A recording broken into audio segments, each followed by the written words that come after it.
TRE-4 के लिए मैं लगातार बोलता रहा, हमारे अभ्यर्थी परीक्षा की तैयारी में जुट जाएं, सरकार बहुत जल्दी उसका शेड्यूल जारी करे। तेजस्वी यादव जी के परिवार के जैसे चोरी करके, घोटाला करके हम लोग नहीं पहुंचे, और इसीलिए उनको कहेंगे कि ज्यादा टारगेट मत करिए, बहुत सुनना पड़ेगा। अभ्यर्थी का काम पढ़ाई करना, अब सरकार के शिक्षा विभाग को डायरेक्शन मत दें। हमारा अपना काम है, हम कैसे करेंगे, उसमें कौन कौन से व्यवधान है उसको हम खत्म कर रहे हैं, उन्हीं लोगों के लिए खत्म कर रहे हैं। अब हम उसकी पूरी तैयारी कर रहे हैं, सरकार तैयार है, माननीय मुख्यमंत्री जी का निर्देश प्राप्त हो गया है, फिर उसके बाद आंदोलन। ये समझ में नहीं आ रहा, इसके पीछे कुछ लोग लगे। शिक्षकों के सुविधाजनक स्थान पे उन्हें पोस्टिंग भी देंगे। शर्त यही है कि पढ़ाई की गुणवत्ता में कोई कमी नहीं होनी चाहिए। लोग आवेदन दे रहे हैं, उनके परिजन आके आवेदन दे रहे हैं, और हमने आज साफ कहा कि इसको लेके हम नीति जल्दी तैयार कर रहे हैं, और हम शिक्षकों के सुविधाजनक स्थान पे उन्हें पोस्टिंग भी देंगे। शर्त यही है कि पढ़ाई की गुणवत्ता में कोई कमी नहीं होनी चाहिए। सर वित्त रहित के लेकर के क्या कहेंगे सर? वित्त रहित शिक्षा नीति सरकार ने 2009 में ही लागू कर दी, और उसको लेकर के जो भी सरकार के पैरामीटर्स हैं उस पर सरकार काम कर रही है। उसमें कुछ करने की जरूरत है, लोग लगातार मांग कर रहे हैं। हम उन सब चीजों को देख रहे हैं कि उसमें क्या किया जा सकता है और क्या नहीं किया जा सकता। कल तो सहयोग शिविर था, तो हम तो सभी मंत्री कहीं ना कहीं गांव में थे, हम भी कल सहरसा में थे। बिहार की जनता बहुत खुश थी, क्योंकि बिहार की जनता के समस्या का समाधान उसके अपने गांव में मिल रहा है, और सब बड़े बड़े अधिकारी और पदाधिकारी वहां मौजूद थे।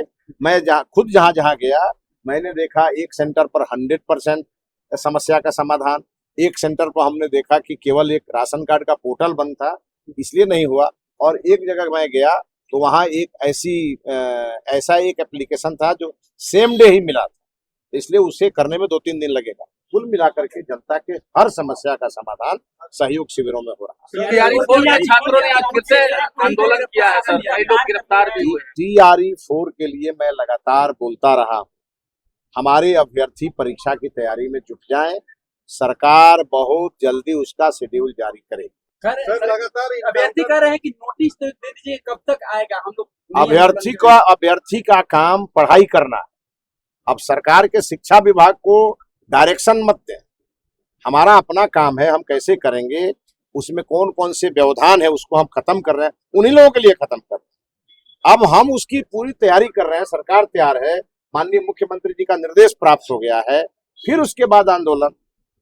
ये समझ में नहीं आ रहा, इसके पीछे कुछ लोग लगे। हम अब कह तो रहे हैं कि जिस दिन आपको शेड्यूल जारी होगा उस दिन सब चीज सामने आपके। तेजस्वी जी ने एक बार फिर से आप पर टिप्पणी किया कि आपके परिवार में किसने सरकारी स्कूल में पढ़ाई की है। अब तेजस्वी जी के परिवार जैसा चोरी का लाइसेंस हमारे परिवार में नहीं है, खानदानी चोर हम लोग नहीं है। इसीलिए तेजस्वी यादव जो सुनना चाहते हैं वही हम आज उनको सुनाना चाहते हैं। खानदान पर जाएंगे तो ऐसा खानदान उनका हम दिखाएंगे, उनको समझे में नहीं आएगा। हम एक सामान्य परिवार में जन्मे, हमारे पिताजी भारत सरकार के सीपी डोल्डी में एक सामान्य कर्मचारी थे।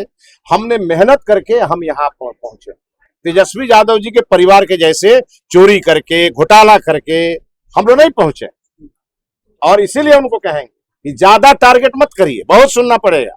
एक वीडियो को लेकर बार-बार भूल गए। अच्छा, आप एक बात बताइए, मैंने तो जनरल अपना जो वीडियो है, जो हमारा भी स्टाफ रिकॉर्ड करता है, उसको हमने जारी किया। उसमें हम शिक्षा मंत्री ही बोल रहे हैं। अब उनकी टीम आजकल लगी है, कुछ कर करके दिखाते रहते हैं, तो कोई बात नहीं है। हमने 50 लोगों पर FIR का आवेदन भी दिया है, और हमको लगता है हमारी टीम ने दिया है, कानूनी कार्रवाई होगी, सब समझ जाए। बार-बार आपको तो टारगेट सब किया जा रहा है। अब ये तो वही लोग बताएंगे जो हम ही को क्यों टारगेट कर रहे हैं। हो सकता है कि हम वो जड़ें खोदने में लगे हैं, जिस जड़ों में बहुत सारे इन लोगों के घोटाले दबे होंगे, ये भी हो सकता है। इनके समय के, इनके पिताजी के समय के बहुत सारे काले कारनामे होंगे, जिसको हम निकालेंगे।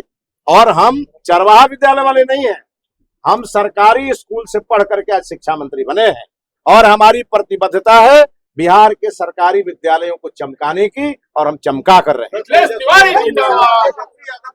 किसी खास जाति के लोगों को टारगेट करके इनकाउंटर किया था। आज भी इनकाउंटर हुआ है। अपराध के मामले में किसी भी जाति का होगा वो बख्शा नहीं जाएगा, सीधा बात। चलिए धन्यवाद। जिंदाबाद।